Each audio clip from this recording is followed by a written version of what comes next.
Okay. So we're discussing today, or at least my presentation today, is where does your time go? Which is always $1,000,000 question, right? And I will tell you at first, I don't have any magic bullet. Okay, there is some work required. But my agenda today is we're going to talk about what the definition of time management, just to make sure we're all on the same page of what it really is. We're going to do a quick exercise. I'm just going to kind of bring up some traps and myths in regards to time management and making sure that we understand the time and definition of time management. Again, a little of it is a little redundant, but I think some of it is necessary.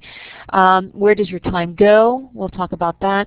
And of course, I'll provide hopefully some strategies on how to utilize your time efficiently and effectively. Okay? So, question about time. Okay? I really want us to look at, how do you define time and what does time mean to you? So if you could just take just a quick moment in the chat box and just type in how you would define time and what time management means to you.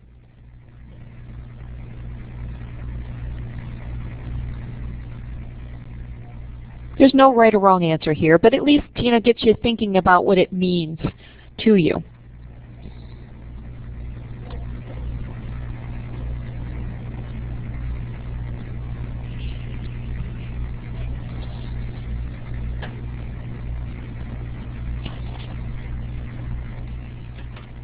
Yep, so how do you make time work for you? All right, so time is hours in the day, and management is how you use the time productively. Yep. Hours and minutes of the day and how this time is used.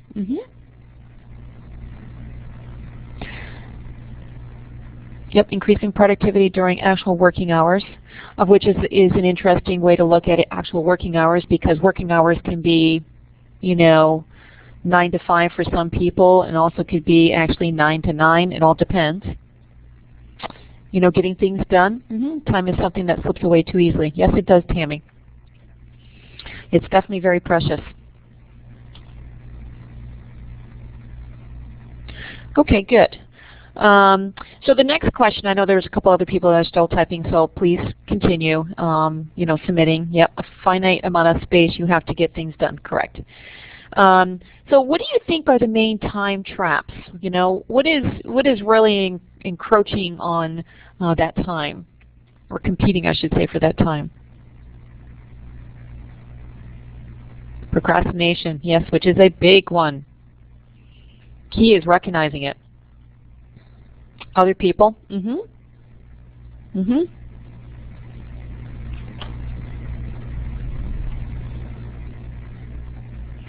Yes, distractions, small and large. Yes, definitely working children. Not be able to say no, correct. Yep. Putting boundaries, by the way, do we set boundaries? When people ask for our time, are we setting those boundaries? Starting a project and then getting into another project so the first doesn't get done? That would be called multitasking. Yep. Very good. Guilt? Yes. Yes, above to the all of the above, correct. Great, all right. So now we're going to do a couple exercises here. And again, this is just to get you to kind of think, we're not going to spend a lot of time on these, but the exercises are, do you know where your time is spent? And it'll be clear when we go to the next slide. So for poll 1, what I want you to do is to look at, do you include travel time on your daily schedule? For instance, if you have to travel to, work 30 days an hour, are you including that in your time in general, and how are you using that time? So just select, A, B, and C as it applies. If it doesn't apply, no big deal. Frank, oops, hold on, wait a minute. Down below, I should have explained, down below the participants window, you'll see A, B, C, D, and E. If you just select those letters, okay, like I just did, perfect. Then that kind of gives me an idea of how you're, don't use the chat area though. Okay, so you should see right, yep, down below, next where the hand icons are, there are letters that are displayed. Great, perfect. Good. Just a couple minutes just to see if everybody will respond. We've got Chapman, Jeffrey, and Tammy. If you could put yours. I know Tammy is C, Chapman is C. Okay, good, beautiful. So I'm just going to put it right to the board because it just looks interesting to always look at. So I would say the majority of you do not consistently include travel time, okay? And C, a lot of you just don't use a calendar. Okay, that's good to know. Beautiful. Okay, so let's do poll 2. Same thing applies. Use those letters. So how much leisure time do you have in a typical day? And try to be honest. Some of us think we have more than we actually do, and some of us have a lot and don't even really realize it.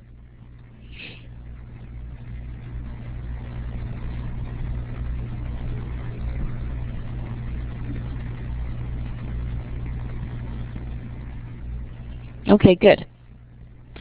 All right. So Pedro, are you? Okay, great. Okay, so it looks like the majority of you have a half hour to 2 hours a day leisure time. And you know, the other thing too is to keep in mind sometimes that changes. Sometimes it gets less, sometimes it gets more, depending on what's happening in your life. And then it looks like it's tied between B, which is almost a half hour a day, and then D, almost 2 to 4 hours, okay, which is interesting. So, all right, that's good. All right, we're going to go to the next one. Okay, so how much sleep do you get on an average? Can use those letters.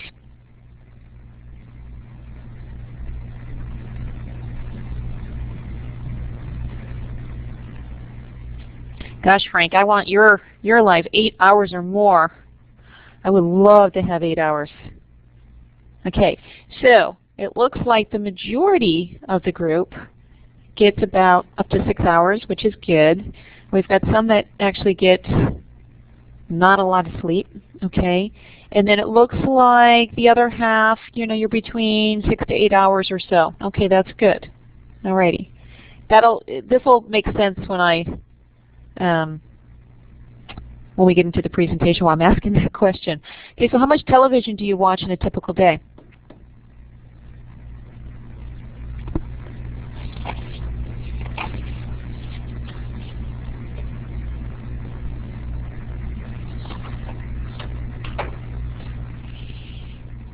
Okay, good.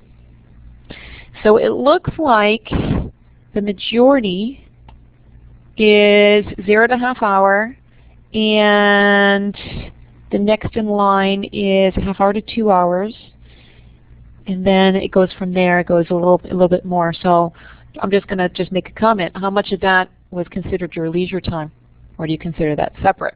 Just a comment. Okay, another one. How much time is spent on Facebook or other types of social media sites in a typical day?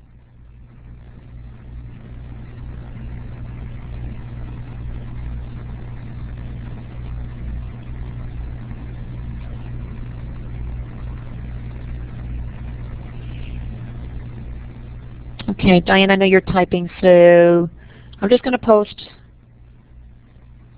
They all one for the same. Okay, that's fine. So it looks like 40%, a good portion of you, none, which is actually a good thing, okay? Because that means that you're not taking the time, even though, you know, there could be an argument there, but that's good. So 26% of you are actually saying 0.5 hours. All right, good. Okay. Let's go to poll 6. And just do the exact same thing. And that question is, how much time is spent using your smartphone texting in a typical day? Which, by the way, if you're using Facebook on your smartphone, kind of the same thing. Just, you know, something to think about as well. Okay. And Dominica? Great. Okay, so it looks like, again, you guys are pretty consistent, 0.5 hours on your phone. I wish I could say that. And then the next in line is a half hour to 2 hours a day, typically. Okay, good. Good. That was great, guys. Thank you very much for doing that. You do everything on your phone. I know a lot of people are actually use their phones now. Computers are not even used because we're probably the majority of the time we're not home. At least I know in my instance, it seems like I'm never home, so always on my phone. Okay, good. All right, so the reason why I asked a lot of those questions, okay, because time traps tend to be, the sleep, I asked you a question about the sleep, can be a time trap, and meaning if you get insufficient sleep, that actually impacts your ability to manage your time because you're very, very tired. So all these studies, we're not going to get into it, but sleep in general, you do have to take the time to sleep. You do need it because it does make a difference. Technology, I asked a question about the technology. Those are definitely time traps. Television, internet, smartphones, we all get caught in the day, doing something. Television is tend to be leisure time, and sometimes we do need that, by the way. But if it becomes excessive, it is definitely impacting your time. Same thing with the internet, unless, of course, you're using the internet or your smartphone to actually do work for your studies, say, for instance, and doing something productive. But again, that could be your leisure time, which leisure time is important. It's when it becomes excessive of when it starts to impact your time. And one of those things I want to just make a note is that, recognizing the amount of time that you truly do spend on technology. Like some of you mentioned, a half hour, 0 to a half hour. Make sure you're being honest with yourself if in fact you are, a half hour, spending, or is it really more? And some days it might be more, sometimes it might be less. Yeah, and Jeffrey made a comment that you only watch television when I'm eating. Yep, I do the same thing. I watch actually television just because of where my kitchen is while I'm making dinner, and so it doesn't require a lot of thought. I'm still doing multitasking, which we'll talk about, by the way, which is one of the fourth bullets. Multitasking can be a time trap too. Procrastinating, we mentioned that. Procrastinating can take many forms, and we're going to talk about that in a minute. And then multitasking. It's interesting. I'm a huge multitasker as well. If I can, in fact, do two things at once, and I'll tell a little joke here. It's not even a joke, but it's true. Multitasking for me is I like to paint my nails, right? And so in order to paint your nails, you have to kind of stand still and do that. Well, I have to drive, right? I have to drive to work. So what I typically do will paint my nails and then drive. So in some respects, that's multitasking. I'm drying my nails as I'm going to work. I don't have to actually waste that time. It's silly, but multitasking actually can hurt you, where someone mentioned earlier that you start one project and go to the next one and go back and forth, and you're doing that. So, think about that if you're taking one or two, or if you're taking 2 or 3 courses and you're going back and forth. Are you really, managing your time properly and being productive and efficient at the same time? My guess is probably not, okay? That studies do say concentrate on one thing at a time, okay? When you're done with one, then move to the next. If assignments are due the same week, well, spend the time on that one assignment for, X amount of time during the week, and then move to the next one. And that you'll find that truly you're saving some time, and your assignments are truly, your submissions, okay, or your homework when you complete it are much better. So think about that a little bit.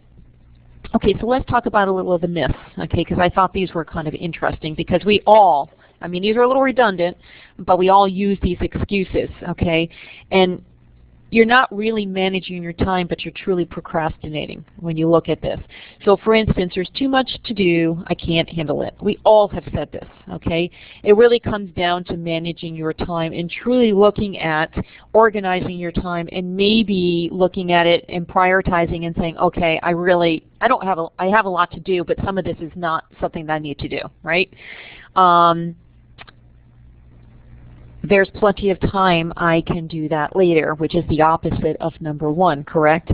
But it's an unrealistic view. You don't have plenty of time. Typically we don't. We think we do. We have, an abundance amount of time to do what we want. Well, not really. When you make a list, I don't know if you do this, but I'll make a list of things I think I can do, in a day, and really in reality, there's just no way. I didn't manage my time properly, or maybe I did, but I'm unrealistic about my time to do the things I have to do. Number 3 can be actually a little tricky, okay, because in some cases it could be true, all right? I'm busier than usual right now, so it makes sense to shift some tasks off to another time. That might actually be true, okay? But on the other hand, okay, it could be that in fact you're really procrastinating and moving it. So you really need to recognize, in fact, if that's the case. If you keep moving things off and constantly moving them and shifting them, you might want to ask yourself, is it truly important? You know, do I really, is this a priority? If it's not, just get it off your list, okay, and be done with it.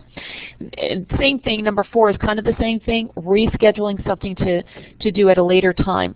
Bottom line is that's procrastinating, okay? If it was important enough to actually think about it and you're thinking about moving it and rescheduling it, again, sometimes you have to. If you're doing that more than 3 times, either stop and actually think about whether you really want to do it, or if you should do it, and do it.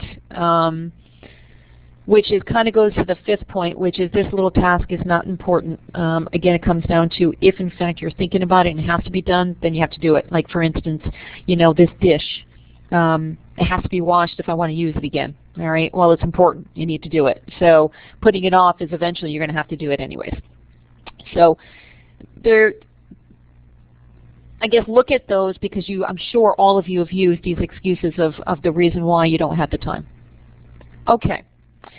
So what do we really mean by time management? You guys pretty much, you know, stated it. You have to be organized, right? I mean, if you're not organized, you're not really managing your time efficiently, and therefore you're never going to get the things done that you need to get done. Prioritizing. I know we all hate prioritizing, but in fact, you have to prioritize. And so, for instance, you all have decided to go back to school, or you've been doing this for some time, you know, well, it's a priority for you, correct? And so where does it fit, okay, when you are, you know, you got lots of things that are competing for your time, you know, like friends, work, family, school, and so other, you know, school obviously, and other activities. You might, you know, do some volunteer work, whatever it might be. They're all competing for time. And so that's when priority comes into play, and then that's when you organize. So many of you mentioned, you know, people. Yeah, people are definitely very demanding on time. And I guess it comes down to prioritizing and placing limits, okay, of your time on people. You know, I don't have time to do this. You know, no, I'm sorry, I cannot volunteer for this. I will have to do it another time, all right? That's prioritizing. Your schooling is a priority, and so therefore some other things actually have to be put off. And obviously, you know, when you succeed, that means you managed your time, okay? And it might have been tough to do that, but you did do that. So I guess the bottom line with this particular slide, or at least this is a point that I want to make, is that time doesn't just happen, time management, okay? It doesn't just happen, okay? It needs to be scheduled or at least mapped out. All right, and it doesn't mean that you work harder, you just have to work smarter. And I don't have to read my quote there, but it's take control of your schedule, because truly you're the only one, to a certain degree, you know, have some control. There's other aspects of our life, no, we don't have control. When, you know, a curveball's thrown in our life, and, you know, our time schedule or our time management, you know, mapping has gone out the door. Okay. This is the other thing I want to make a point here. You know, everybody thinks that one size fits all. It doesn't, okay? And if someone tells you it does, they don't know what they're talking about, quite honestly. Everybody's available time is different, okay? And everybody's time as far as when they are productive is also different. And I do another presentation on, you know, study skills and learning styles, and it gets into a little bit of this. But like, for instance, I am at my best in the morning to about, you know, maybe after lunch, maybe right before, you know, lunch ends. And after that, I am not, you know, that is not my best time. For some other people, nighttime is their best time and morning time is horrible. You need to recognize that, okay, and work your time accordingly. So, for instance, if you have a huge project that's due, and the only time you're going to have during the week, let's say for instance, is at a time where really that's not your peak time. Well, look at your schedule. Is there anything that you can do to manage that time so that you can work during the peak time for that? If not, you know, come up with another way that might work for you. And again, we get into that with the learning styles and the study skills. And I guess the other thing too is, you know, we talk about time. Well, depending on your culture and your perspective of time, that might be slightly different than somebody else. Okay, so, you know, again, the bottom line here is make sure that you really do understand, okay, time, and that also understand that you have to actually manage it and practice it and execute it properly. Otherwise, it really doesn't work. So you have to at least have an idea of what you're going to do, what your week is going to look like, what your next week is going to look like. And many of you mentioned that you don't use a calendar. Hard copy, whatever it might be, calendar actually does work, believe it or not. And we'll get into that in a bit, which kind of I get into this here in this particular slide. So I know for adults it is very difficult, and so if you do have a family and you do have outside commitments,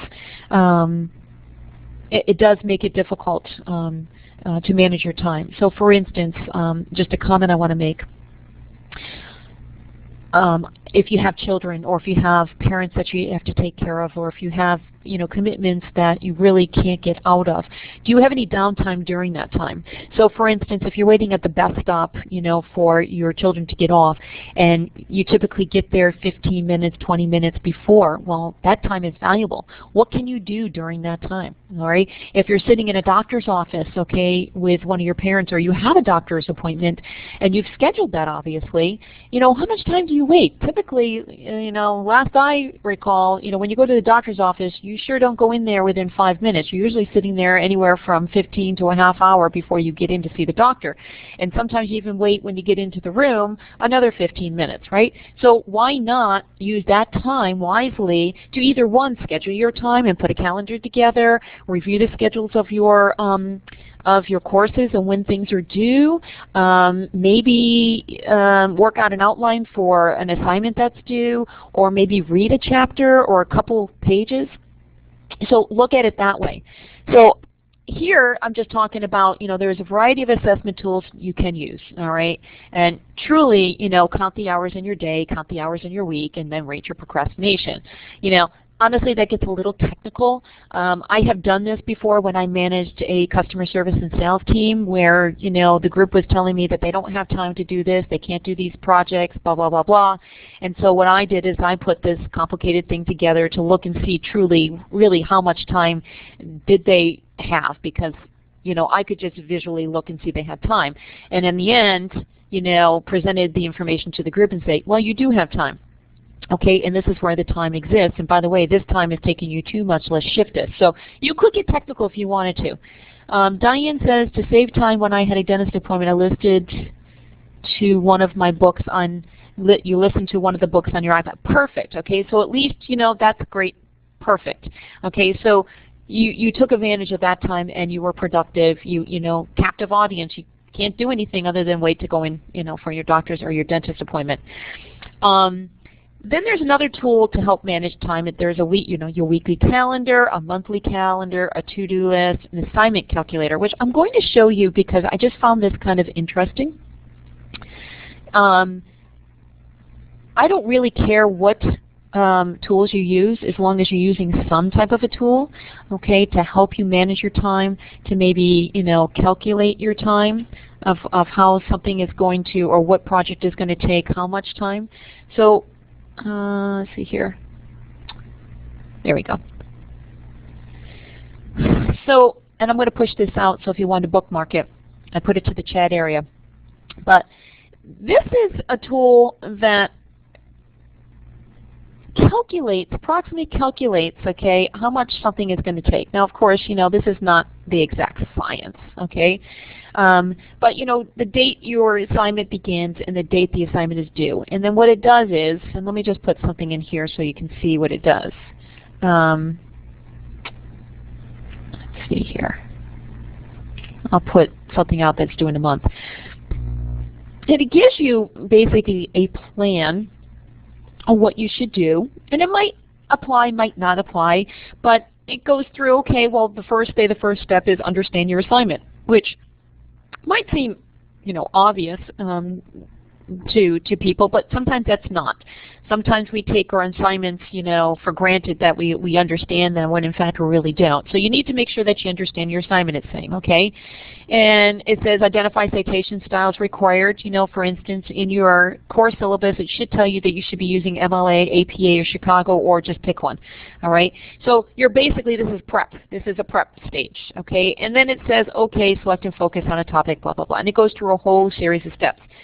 might be worth looking at if in fact you are having a hard time managing how to get something done. You might start with that, but the tool should not take an awful lot of your time. Okay, whatever tool you do use, the one thing that I'm just going to really stress is consistency. Make sure, okay, that you're capturing everything on the calendar, that you're reviewing it constantly and adjusting accordingly, and be consistent. So I use a hard copy calendar. I just, a creature of habit here. And of course I do use my phone as well for alerts and stuff like that. And I used to use Outlook a long time ago to manage my time, and I just got away from that. So I use the hard copy. I actually have 3 calendars. I know that sounds insane, but I have a calendar for my personal life, I have a calendar for work, and I have a calendar for workshops. And what I do is I do cross-reference those, but I do it consistently to make sure that I, in fact, don't miss something. When I start missing things, I know I'm not doing a good job of being consistent and checking and reviewing. So just pick something and stick to it, okay? Because once it becomes a habit, and you're doing it consistent, it becomes a habit, I should say, you'll continue doing that throughout your life, okay? And it'll make your life a lot easier. Evernote is very good, but the way I should. Diane, what do you mean? Evernote is very good? Okay, so there's a tool that you might want to review. It might work for you, it might not. But just use something to manage your time. Okay, and when I mean manage time, don't manage the small stuff unless they're becoming really large. Like I don't schedule dinner, quite honestly. Dinner happens, when there's free time and everybody's home, say for instance. Okay, so manage the big things that you really have a difficult time chunking out some time. Okay. So let's talk about some strategies. But before I do that, any questions or comments? Anything that you want me to clarify?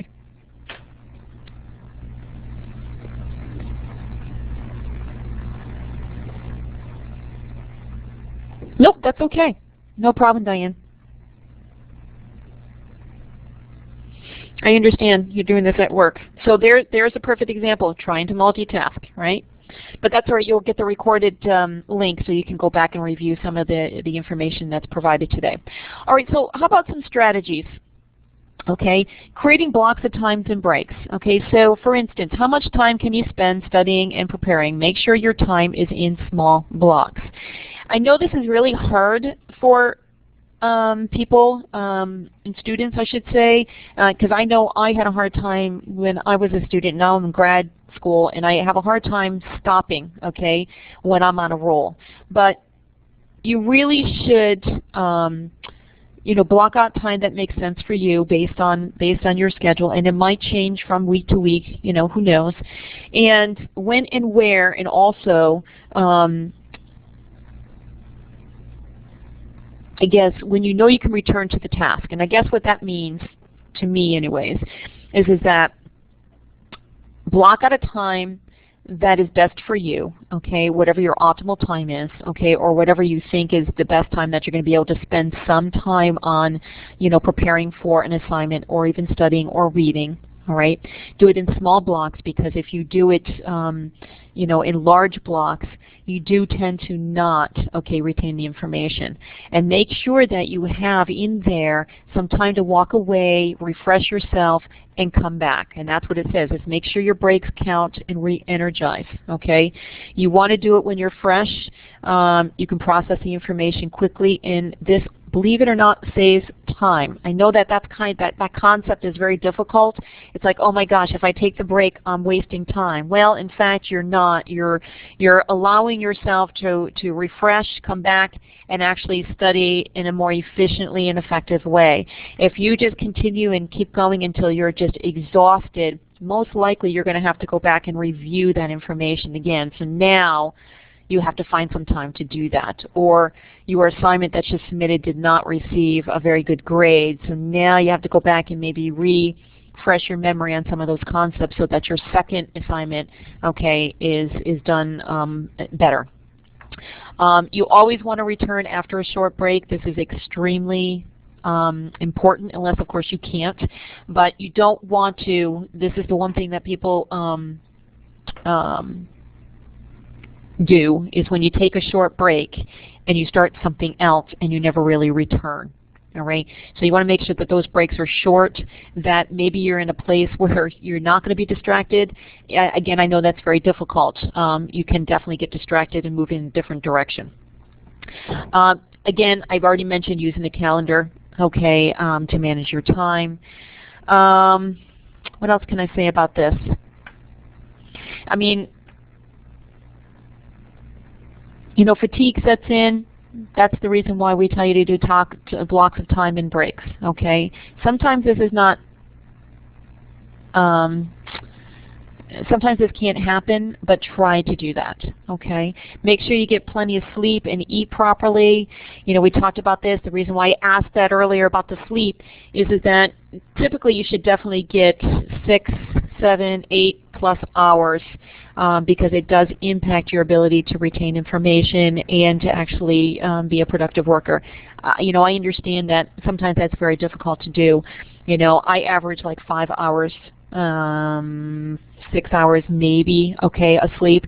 And, you know, I realize that it impacts my ability to manage time, all right? But if you, in fact, can, you know, manage to increase your sleep, I would suggest doing that if you can. If you can't, then just be aware that you might have to take breaks a little bit more often. And eating, you know, you don't have to go down this road, but make sure that you're eating, you know, pretty well. That you are taking maybe some snack breaks if you're studying quite a bit. That re-energizes you. And make sure that when you do, you select certain certain foods that will going to keep you going. I know we like to do the caffeine and those 5-hour things and sugar, but that all brings us down real quickly, and then we have to actually eat that stuff again to bring it up. So try to select things that are good for you. What else can I say this?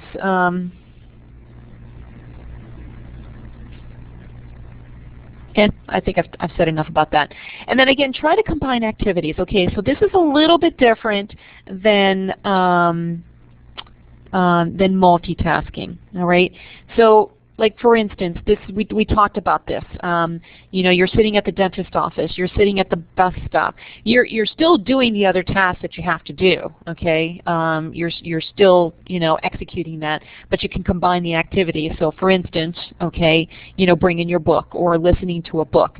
So that's what that bullet means, is try to combine those activities. Don't try to do multitasking because it doesn't work, all right? And again, recognize that when you're doing multitasking, ask yourself if you're really truly accomplishing what you're setting out to do. And in most cases, you're probably not. And if you are, you're not accomplishing them, you know, at the best of your abilities. You're probably accomplishing them maybe at 80%, maybe 75%, okay? Any questions about this or any comments about this? That make sense?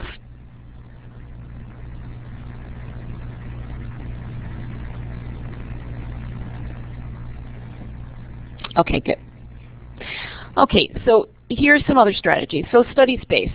Now, we talk a little bit about this, you know, in learning style, but study space is important because, let's say, for instance,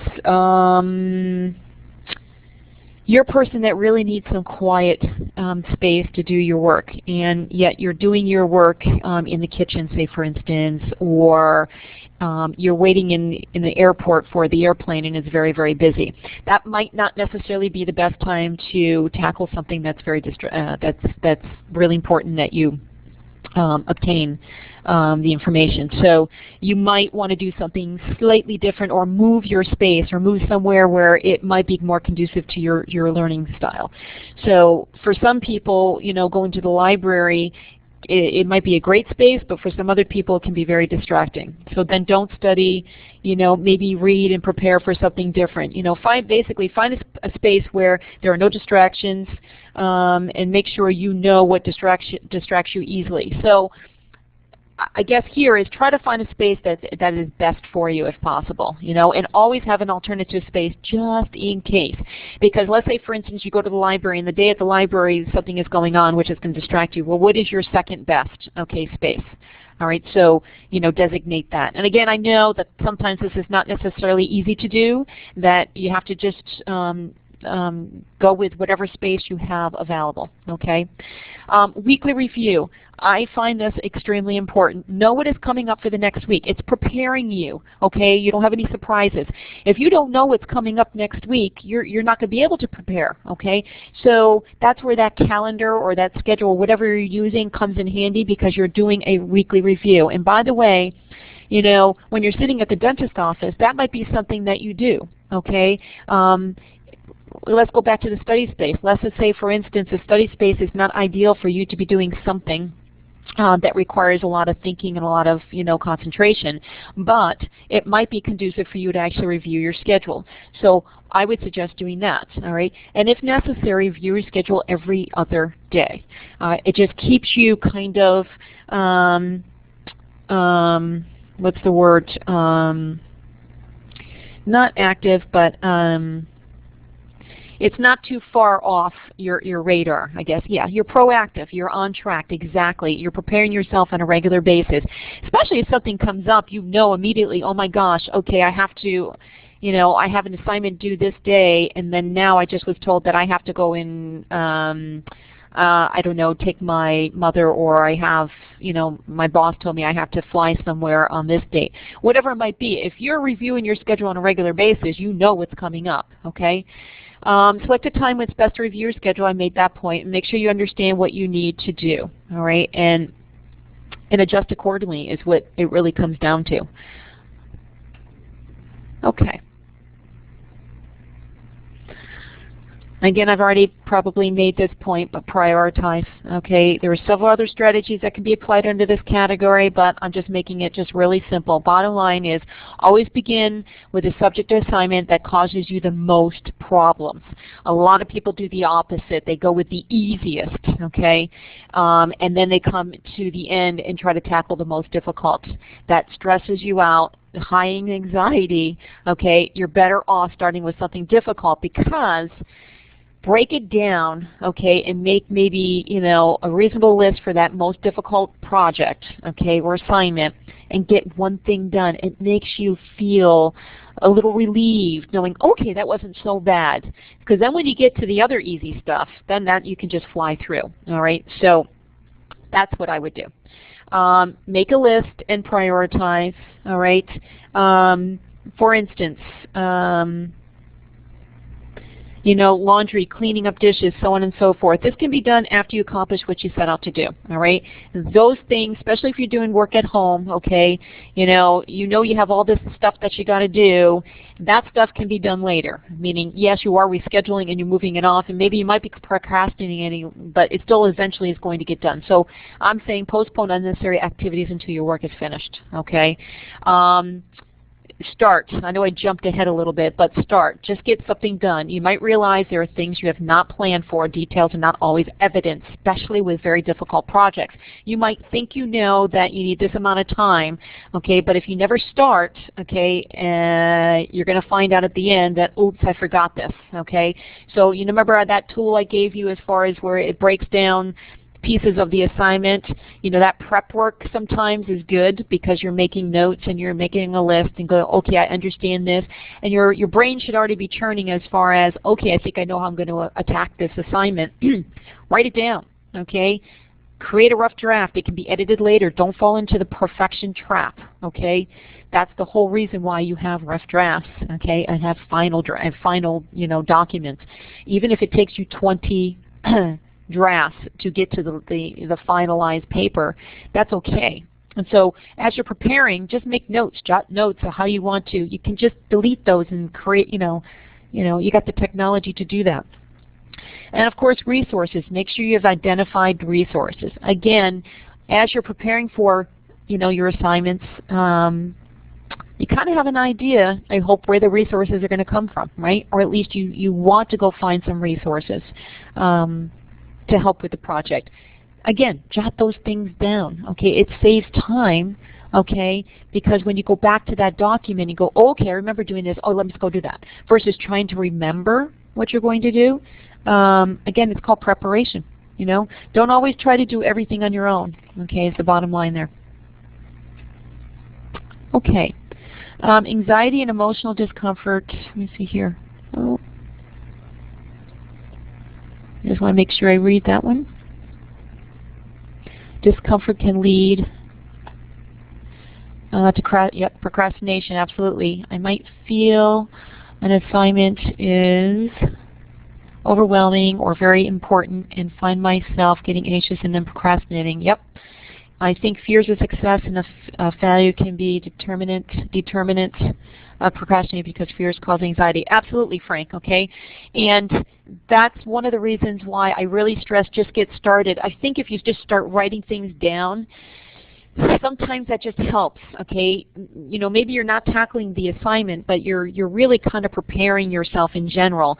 And by writing and making notes and just thinking, okay, like for instance, okay, many of you, you're taking a course, and you might know a little bit about the course, or you have been exposed to little parts of some of the concepts in that particular course.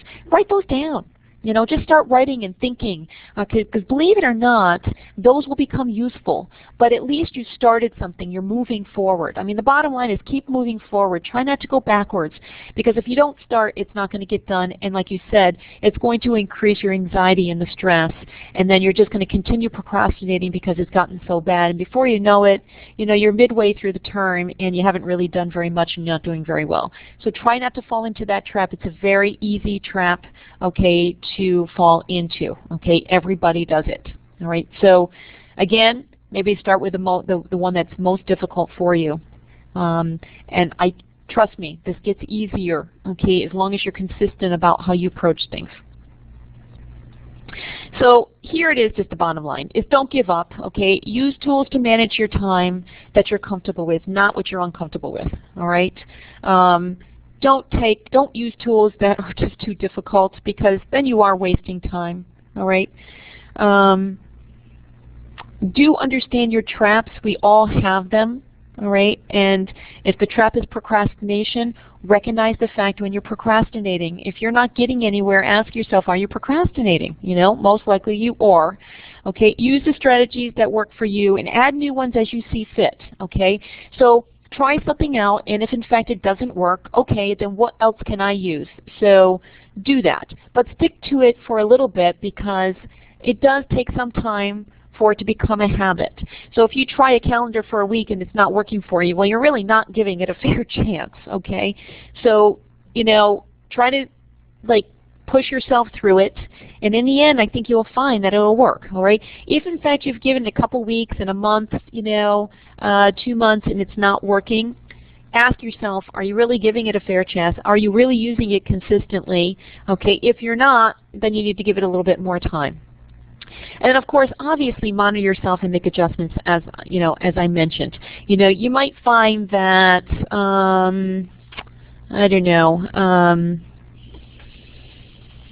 the time blocks are not working for you, all right? Well, maybe ask yourself, okay, if the time block's not working for me, what's not really working? And can I make the adjustments? If the time block's not necessarily working, or is it really the space that you're working in not working? You know what I mean? So really try to evaluate and be in tune, okay, with how you're approaching your assignments, how you're prioritizing, how you're using a calendar or the tools. Just try not to fool yourself. Be honest, I guess, is my point. And I guess the other thing, too, is if you're really having a tough time and you are trying to do this and it's really hard to organize and manage your time, we do have coaches that can help you with this. And, of course, I can talk to you as well and try to help you with that. So here's some things. These are just broad assistance, a little broader. Smarter measure. I think a lot of you, through the orientation, were given the opportunity to do this. This just, basically assesses your online readiness, and I believe it points out maybe areas you need to increase your skill and knowledge. List of services. That particular link will list some of the services and support that are available.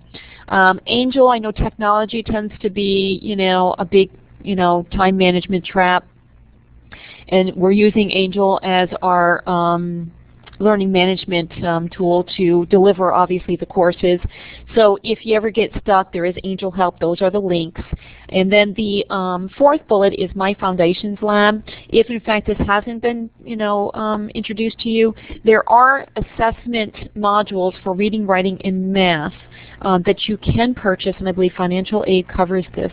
It's $33 a module, and what these modules are is that, let's say for instance you're really not sure, you've been out of school for some time, like I talked to a woman the other day, she's been out of school for like 30 years. I mean gosh, 30 years, that's a long time, and basic math, algebra, she doesn't remember, but yet she's got to take a math course in order to meet the general requirements, the general learning requirements of a SUNY degree. So before she jumped into, I'm going to take algebra, I'm going to take contemporary math, or whatever it might be, she actually did the math assessment module. And so what it does is ask you a series of questions to see if it can identify the areas that you're strong in and areas that you need to develop. And then what it does is it then gives you a map to increase those skills. And so that helps the student to work on those skills before actually jumping into a course. And believe it or not, this is a time management strategy, because you don't want to jump into stats, algebra, if in fact you know that you're not strong or you really don't know. You're actually preparing yourself, before you actually take those courses. And that's something I would talk to your mentor about, because he or she might suggest doing that. And the same thing applies for the reading and the writing. Before you take an advanced class, are you really prepared for an advanced level course that is going to require different writing skills? And should you really be taking intro level courses now and wait on those advanced courses? And those assessment tools, by the way, can help you. And then this is a cheat sheet that I put together for a lot of students. The Learning Support tab, which can be found on our website under My ESC, does provide some additional assistance or resources, I should say, on time management and organization, study skills. There's a listing of workshops like this one that we're going to be offered through the summertime. The CDL Peer Tutor Program is also listed there, so if you find that you're really struggling with a course and it's not a writing issue and it's not a time management issue, but it's more or less the course itself, that you're really having a difficult time understanding the concepts and falling behind, there are peer tutors that are available. Can't guarantee, but that I seek out to see if I can match you up with a student that has taken that particular course that can assist you. So you can go to that website. Smart Thinking, if you have not registered with Smart Thinking, that is available under the Learning Support tab. And you register yourself. It is free, and you have the services they provide, or you can submit a paper. And this is where this time management comes into play. You can submit a paper, and hopefully you do it like a week before. 2 weeks is even better. It allows you time to incorporate some of the feedback that you received back from Smart Thinking, and then resubmit it back, and really polish up your paper before you actually submit it. So you can do that. And then of course there's some tutoring services available, different levels. You can do an online chat tutoring session, you can do a question and answer tutoring session, and then you can schedule a half-hour tutoring appointment, for a specific subject, by the way. There's math subjects out there like statistics, discrete math, Calc 1, Calc 2, accounting, intro to accounting, I should say. There's human biology, there's Spanish. There's a whole list of topics that are available for tutoring assistance. So I suggest that if you haven't done it, do it. Depending on students' ability with writing, I do have a writing coach that I do assign when the student is beyond, meaning they don't need basic help, but truly need help with structuring a sentence, a paragraph, a paper, so on and so forth, as well as citing properly. Even though the library, by the way, if you're not familiar with the library, I suggest that you go and visit the library. They offer a series of workshops on how to do research, how to search the library, proper citing of your sources in a paper. So, if it's MLA that you're being asked to use, that they go through, what is MLA, how to format that properly, so on and so forth. So get yourself familiar with the library. There is a librarian that's also available online chat. She's there, and she's got her hours posted. that you can go in and saying, I'm really having a hard time finding, blah, can you help me? All right? And they will assist you, okay? It is real-time online assistance. And then the CDL Academic Coaching Program.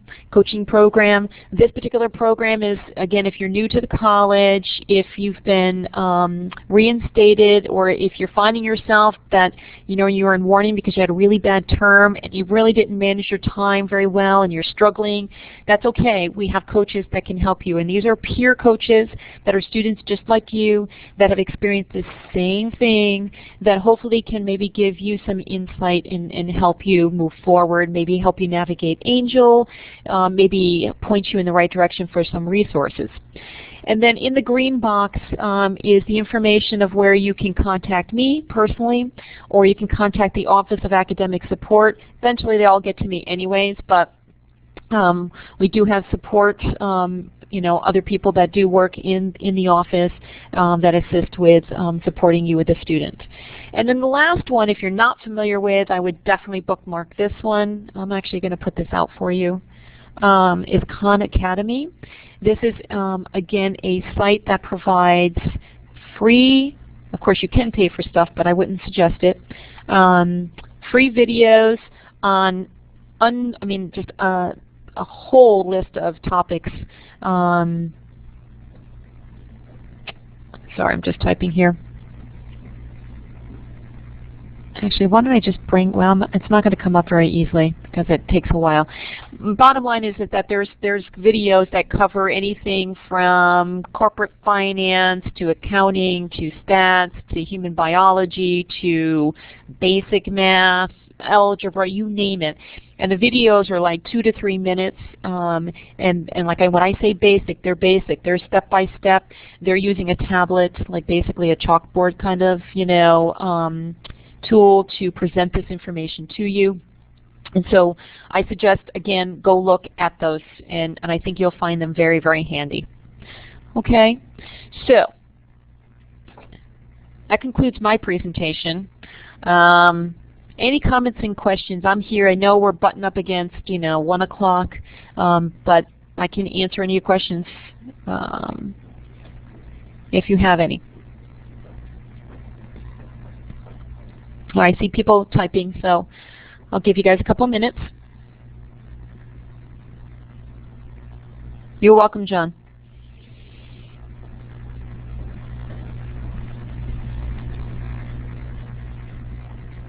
I hopefully, and this is a lot of information. Thank you, Diane. You're welcome, Damaris. I hope, that you can take something away from this and incorporate it into your daily schedule, weekly schedule. I do know that it's not that easy to do, but maybe just take one thing and, and add it. That's all right. You were having trouble with Java? Okay, not a problem. We'll make sure that you get the recorded link, okay? That, you can go and revisit what we covered today. That's not a problem. I'm going to be doing this again. I think it's July 10th, the same. Actually, that was a different one. I believe I'm doing this presentation again sometime in July in the evening from 6 to 7.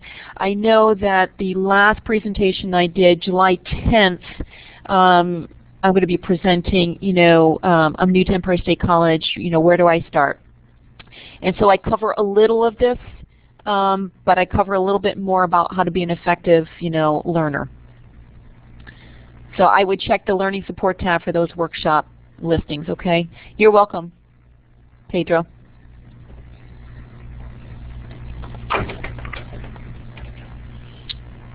Okay, so you're welcome, Kelly. So if you have any questions and you wish to contact me, I can be reached at extension, well, here's my 800 number, okay? You can always call the call center and they find me. I'm at extension 2478, okay? Also can be reached, and I go by Terry even though my email says Teresa. That is my email. So feel free.